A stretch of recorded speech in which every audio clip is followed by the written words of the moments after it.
To all. सो आज हम एक केस करेंगे। केस के थ्रू थोड़ा समझेंगे। ये केस थोड़ा सा मेरे पास आया था मेरे डैड के क्लिनिक में जहाँ मैं बैठता हूँ 2 घंटे के लिए। तो वो बंदा मेरे पास ही आने वाला था होम्योपैथी के लिए, मगर वो उस दिन मैं थोड़ा लेट आया तो शायद फिर वो क्या हुआ कि मेरे बाजू वाले क्लिनिक पे वहाँ जाके उन्होंने दवा ले लिया, तो वहाँ भी होम्योपैथी लिखा था, तो उसको लगा होम्योपैथी दवा होगी। तो मगर वहाँ जाने के बाद तो वहाँ तो एलोपैथी नहीं, मतलब उसने एलोपैथी मेडिसिन दिया, होम्योपैथी नहीं दिया डॉक्टर साहब ने। तो उन्होंने बोला कि ये फंगल इन्फेक्शन है। एक्चुअली इसको प्रॉब्लम क्या था कि इसको सेटिस्फाई नहीं हुआ, उसको लगा कि ये फंगल इन्फेक्शन, तो बोले मेरे को नहीं लग रहा है कि, मगर डॉक्टर तो बोल रहे हैं ये फंगल इन्फेक्शन है, मगर मुझे नहीं लग रहा है ये फंगल इन्फेक्शन है। ठीक है, तो फंगल इन्फेक्शन तो बोले गोल गोल पैचेस में होता है, और फंगल इन्फेक्शन अलग मेरे को पहले भी हो चुका है डॉक्टर साहब, मगर वो बोल रहे हैं फंगल। मगर मेरे को तो प्रॉब्लम ये है कि मैं थोड़ी सी भी गंदगी मेरे स्किन पे टच होती है ना, तो मेरे पूरे बदन में ऐसे लाल लाल लाल लाल चट्टे चट्टे, मतलब ऐसे दाने दाने दाने खुजली होने लगती है, पूरे बदन में रैशेस आ जाते हैं। मगर डॉक्टर साहब बोल रहे हैं फंगल इन्फेक्शन है, पर ऐसे फंगल इन्फेक्शन तो नहीं होता है। ठीक है, तो मगर उन्होंने फिर भी दवा लिया उसका, मगर उससे कोई फ़र्क नहीं पड़ा। तो उसके दूसरे दिन आया, पूरी बॉडी पे उसके पूरे ऐसे दाने दाने दाने दाने चट्टे चट्टे छोटे छोटे छोटे छोटे पूरे बॉडी पे, बैक पे, पीठ पे, सब जगह आ गए थे। तो मैंने बोला प्रॉब्लम क्या हो रही है? तो बोला डॉक्टर साहब यही प्रॉब्लम है कि मैं पिछले 6 महीने से मेरे को प्रॉब्लम हो गई है कि मैं थोड़ा सा भी, मतलब मेरे अगर स्किन को थोड़ा भी गंदगी लग गई, मतलब थोड़ा भी गंदा चीज़ लग गया, मेरी पूरी बॉडी में रिएक्शन हो जाता है, पूरा बॉडी लाल लाल, ईचिंग, खुजली बहुत हो रही। देखिए भी आप देख सकते हो कि कितना मेरे को पूरा बॉडी भर चुका है।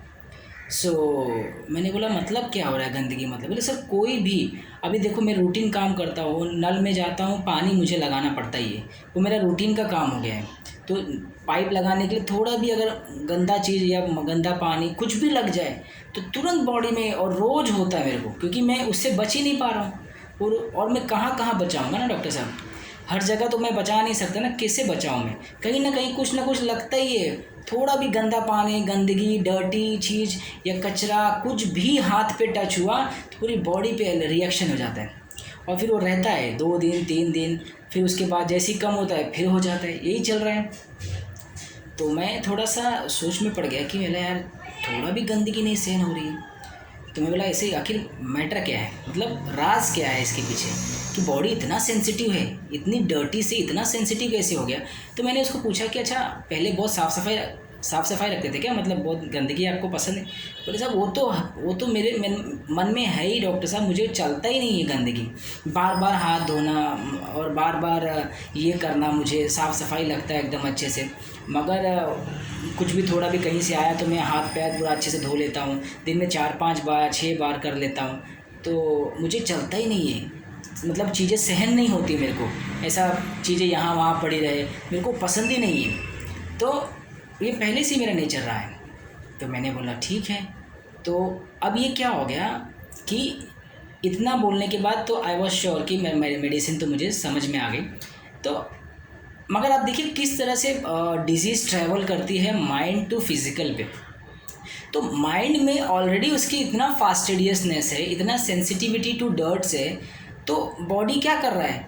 बॉडी उसका रिफ्लेक्शन है। तो बॉडी भी क्या कर रही है? दिमाग ने तो फास्टिडियसनेस सोच ही लिया ना, दिमाग तो सेंसिटिव हो ही गया है डर्ट से, गंदगी से। तो उसने क्या किया, अब फिज़िकल क्या करता है, फिज़िकल भी शो कर रहा है, फिज़िकल भी बोल रहा है भैया मैं भी नहीं सहूँगा ये सब गंदगी चीज़। तो क्या करता है कि थोड़ी भी गंदा, थोड़ा भी डर्ट लगा तो he was continuous, he body में जो रिएक्शन आता है उसके लाल लाल पैचेस आ जाते हैं। तो पूछने की ज़रूरत नहीं है, आपको मेडिसिन समझ गई, क्योंकि आपको क्वेश्चन वहीं पूछना है जहां आपको लगे कि नहीं, आपको ये इससे आपको आंसर समझ में आएगा, या आपके मेडिसिन को क्लियर करेगा। तो इतना सेंसिटिव जब मैंने देखा कि इतना सेंसिटिव डर्ट से आखिर हो कैसे गया, कि यार रूटीन में थोड़ा बहुत तो गंदा हाथ, पानी वानी, कचरा वाली कुछ लग ही जाता है, आप कैसे मैनेज करोगे ना, मगर इसको तुरंत थोड़ा भी लगा तो पूरी बॉडी पर इसको रिएक्शन होता है। तो कहीं ना कहीं इसके माइंड में वो फास्टिडियसनेस इतना ज़्यादा है, जिसकी वजह से सेंसिटिविटी इतना ज़्यादा है, जिसका रिफ्लेक्शन इसकी बॉडी पे है। तो this is the rubric, fastidiousness तो है ही, पर sensitive, over sensitive, complete repertory में एक रूब्रिक है हमारे पास, sensitive, over sensitive to disorder, single medicine is arsenic album. ऐसे बहुत केस आते हैं आर्सेनिक एल्बम के आपके क्लिनिक में, आप लोग रूब्रिक्स लेने की भी ज़रूरत नहीं है, ठीक है। Sensitive, over sensitiveness to disorder, ठीक है, this is arsenic album, objective reasonable. Doctor साहब ये फंगल इन्फेक्शन बोल रहे डॉक्टर साहब, पर मुझे लग नहीं रहा है, मुझे पहले फंगल इन्फेक्शन हुआ है, वो चट्टे चट्टे राउंड राउंड पैचेस में आते हैं रेड रेड, ये तो एलर्जी है, मुझे कुछ करने के बाद होती है। तो यहाँ उसके पास रीज़न आउट है to differentiate between fungal infection and allergy, but वो डॉक्टर तो बोल रहे नहीं वो एलर्जी नहीं है, वो फंगल इन्फेक्शन ही है। तो वो क्या करेगा, मान लिया ठीक है, मगर उसको फ़ायदा नहीं हुआ तो वापस आए। तो I was given arsenic album 0/1, ठीक है। 0/1 जैसे ही मैंने उसको दिया तो उसका तो पूरा जो एक हफ्ता तो उसको एलर्जी आया ही नहीं, उसने सब काम किया। सेकेंड वीक में जब मैंने उसको वापस से एक हफ्ते का दिया था, उसके अंदर फिर से उसको ट्रिगर हो गया, तो मैंने पोटेंसी को बढ़ा दिया, 0/2 कर दिया। 0/2 से उसको उतना फ़ायदा नहीं हुआ, ठीक है, एक हफ्ता 0/3 कर दिया। 0/3 देने के बाद वापस से पूरी तरह से उसका एलर्जी कम हो गया, ठीक है। तो 0/3 से मैंने उसको कम से कम 15 दिन रखा। 15 दिन के बाद कोई उसको मतलब वापस से रिगेन नहीं हुआ, तो फिर मैंने उसको वापस से 15 दिन के लिए फिर और रिपीट किया, तो वापस से 15 दिन 0/3 चला, मतलब एक महीना मैंने उसको 0/3 पे रखा। एंड उसके बाद रिकरेंसी उसको हुआ नहीं, सारे काम किए, उसके हाथ में गंदा भी लगा मगर बॉडी ने रिएक्शन नहीं शो किया। उसके बाद मैंने मेडिसिन स्टॉप करके ओनली फाइटम कंटिन्यू किया। 5 महीने के बाद वो एकदम पूरी तरह से उससे निकल गया। उसके बाद उसको एक भी एपिसोड नहीं हुआ कि वो वापस आए। तो इस तरीके से आपके सामने पेशेंट आते हैं, ठीक है। तो आर्सेनिक कभी कभी आपको क्लिनिकली आपको ऑब्जर्व करना रहता है, ठीक है। तो एक लेडी है, उसको यूटीआई का प्रॉब्लम बहुत सीवियर था। उसका हस्बैंड मेरे पास ट्रीटमेंट के लिए आया था, तो और दोपहर वो सुबह का मॉर्निंग का टाइम था, 11 साढ़े 11 के आसपास, जबकि ये पीक टाइम है मेरे यहाँ का, ये मेरे नेबर में ही थे। ये पीक टाइम है जहाँ मतलब बहुत वर्किंग है, बच्चों को स्कूल भेजना, घर का काम रहता है, शेड्यूल पानी का रहता है, पूरा मतलब आदमी पूरा थक जाता है। तो ये पीक टाइम पे उसके हस्बैंड ने बताया कि उसकी वाइफ को बहुत तकलीफ़ है, बहुत ईचिंग हो रही है, ठीक है, बहुत कंटिन्यूस ईचिंग है, बर्निंग है। तो बहुत मैंने दवा लिया एलोपैथी से, कोई फ़र्क नहीं पड़ा। मैं आपकी दवा लेने से मुझे आराम हो गया है, तो मैं अपनी वाइफ को भी एक बार सोचता हूँ बता दो। मैं बोला ठीक है बता दीजिए। तो उसने अपनी वाइफ को कॉल किया उसी टाइम में, और उसी समय उसकी वाइफ आ गई।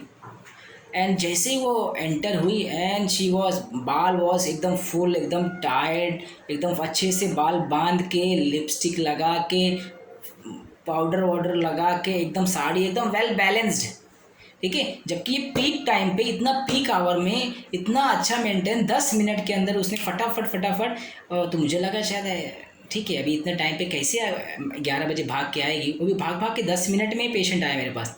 मगर उसने well dressed, well makeup, lipstick, earring, इतना परफेक्ट उसने अपने आप को रखा था, आया इतने पीक आवर में भी। तो मैं थोड़ा सा फिर मैंने कुछ पूछा नहीं, मैंने कुछ भी उसको, सिर्फ मैंने उसका सिम्टम्स लिया क्या हो रहा है, और मैंने उसको single dose of arsenic album दिया, ठीक है। आर्सेनिक एल्बम देने के बाद उसका सिंगल डोज से उसका पूरी तरह से यूटीआई पूरा निकल गया, ठीक है। तो कुछ कभी कभी आपको ना ये समझना होता है कि बैक ऑफ द माइंड में कि आखिर ये पेशेंट इतने पीक आवर में अपने आप को इतना वेल ड्रेस्ड कैसे रख सकता है।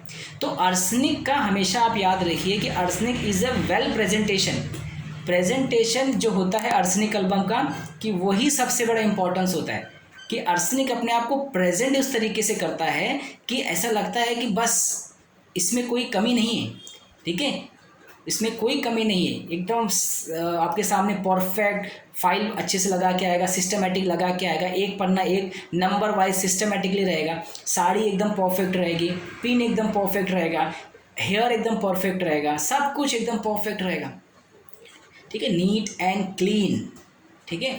तो मैंने उसे नीट एंड क्लीन और टाइडी फास्टिडियसनेस के हिसाब से मैंने सिर्फ इसको सिंगल डोज दिया, और उसके बाद उसको वापस से रिकरेंसी यूटीआई की हुई नहीं, ठीक है। उसके थ्रू मुझे 4 पेशेंट और लाए, ठीक है, उसके हस्बैंड ने। तो ये इस तरीके से आपको आर्सेनिक पकड़ना है, ठीक है, कि एक तो सेंसिटिव टू डिसऑर्डर है माइंड में जिसकी वजह से उसकी फिजिकल पे दिखा, और एक इतने पीक आवर में भी अपने आप को वेल प्रेजेंट कर रही है, इतने फिजिकली इतने अच्छे से तैयार होकर आ रही है 10 मिनट के अंदर, इट वॉज आर्सेनिक एल्बम। तो ऐसे फटाफट आप केसेस आपको पकड़ने हैं कभी कभी हम रूब्रिक्स भी नहीं लेते हैं, हर जगह रूब्रिक्स लेने की ज़रूरत नहीं पड़ती है, कभी हम सिर्फ मेडिसिन समझ जाते हैं फटाक से देख के कि हाँ ये आर्सेनिक है, ये बेल्डोना है।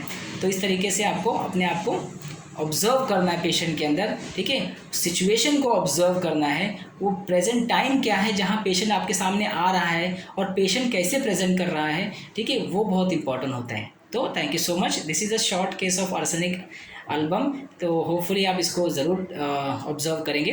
Thank you so much.